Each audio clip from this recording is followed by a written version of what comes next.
Hello everybody, I'm going to sharpen the chain here. This is a steel Magnum 440 series. It's no, this is a 362, which is part of the Magnum series. It's got a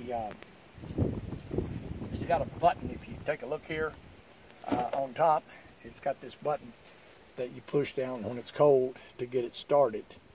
And then once it gets started, that button pops up. That's to help you start it.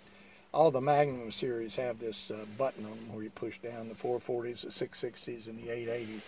Otherwise, you'd never be able to pull them to get them started because there's so much compression and it's such a big engine.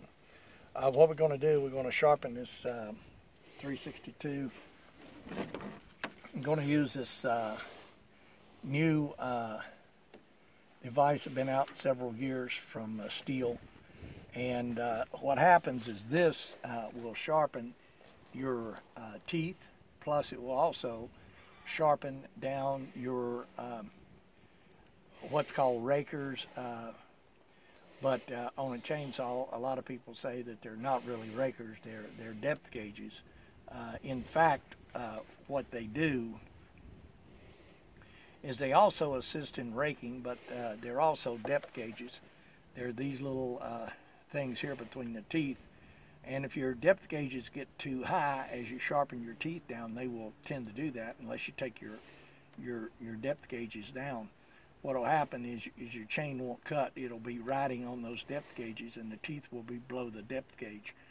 If you get the depth gauges down too low, what will happen is the teeth will dig into the wood. The teeth will become what they call very aggressive and dig into the wood, and it will bog the chainsaw down. So you need to have your rakers at the right depth below your teeth. These new devices that's been out for a couple of years are excellent in that they not only sharpen the teeth, but they also, this flat file here in the middle, sharpens the rakers or the depth gauges down to where they need to be. It's all done automatically. In the old days, what you would have to do is you would have to sharpen the teeth, and then separately you would have to sharpen the rakers. And they had a little device that you set on top of the teeth where you could gauge the rakers to see how much they needed to be taken down.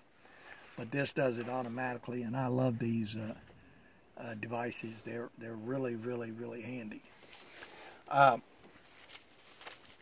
a chainsaw, as most of you know, you got to sharpen the teeth on one side, then you got to flip the chainsaw around, and then sharpen the teeth on the other side. The reason being is that the teeth on one side will cut one side of the kerf. That's the little groove that you cut in the wood as you're cutting wood. It's called the kerf. One set of teeth on one side will cut one side of the kerf, and the other set of teeth on the other side will cut the other side of the kerf. All the teeth will actually cut the wood straight down, but there's also cutting that goes on the side of the teeth, and every other tooth will cut on the same side, except on some chains you'll find that there are two teeth. If you look at the chain,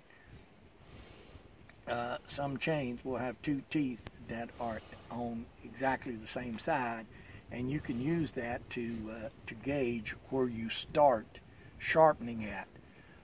What I generally do, the way I generally do this is to tell where I'm sharpening is I'll use some fingernail polish. As you take a look right here, I've got some red fingernail polish on that tooth right there. So as I sharpen down through here, then I will pull the teeth this way and continue to sharpen.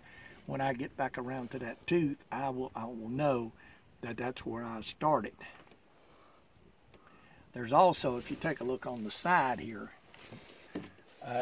you can see this yellow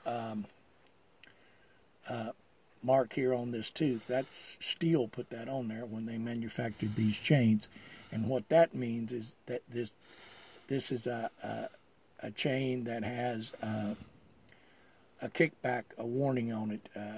Yellow means caution.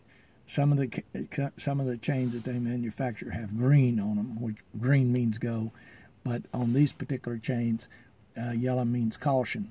So this is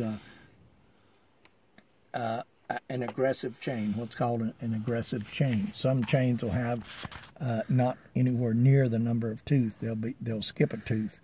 It's what's called a skip chain. But this chain here is an aggressive chain, has a lot of teeth on it.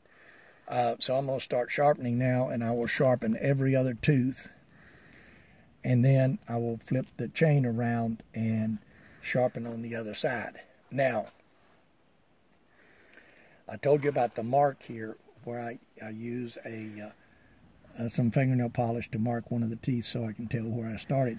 But you really don't have to do that. You can actually look at the teeth, and you can look at the top of the rakers, and if they're shiny, you know that you've sharpened them. What happens is, as you cut wood, if you notice, I don't know whether you can see it or not on this video, but there's brown stuff on the top of these teeth. What that is sap from the tree that we're cutting. We're cutting an ash tree that's been killed by the emerald ash tree borers. It's really super good hardwood.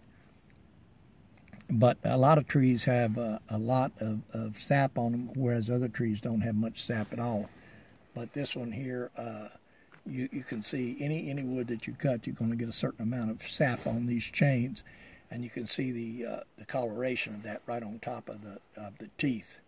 The sap gets down in amongst the teeth, and what you need to do when you really take your chains off and overhaul them really good, you need to soak them in gasoline so as you get a lot of that sap out from in between the teeth and so forth.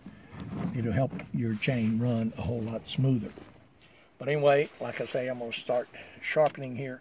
Now, these things, you notice the little cut marks here on the things. What these need to be in line with the chain here. That's the way you know you got this thing going in the right direction. If you flip it around, they will not be going in the right direction. Also, when you're doing these things, if you notice that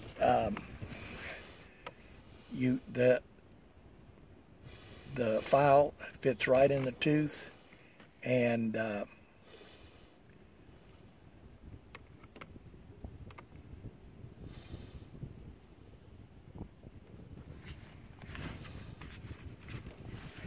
if you got it going in the right direction.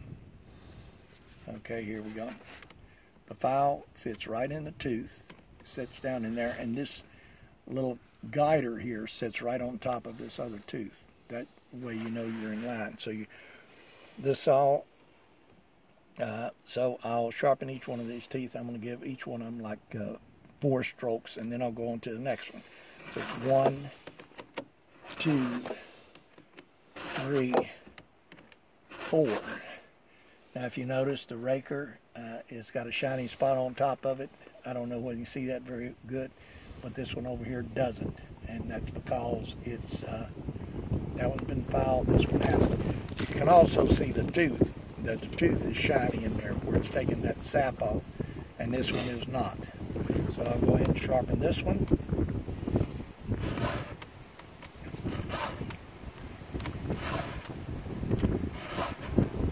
Okay, so that's how it goes. So that's the video. I'm going to go ahead and finish sharpening this, and go ahead and shut off this video for now, and I'll let you folks go. But anyway, thanks a lot for watching, and if you like the video, please subscribe. I'll be posting a lot more of these things. Thanks a lot, and have a nice day.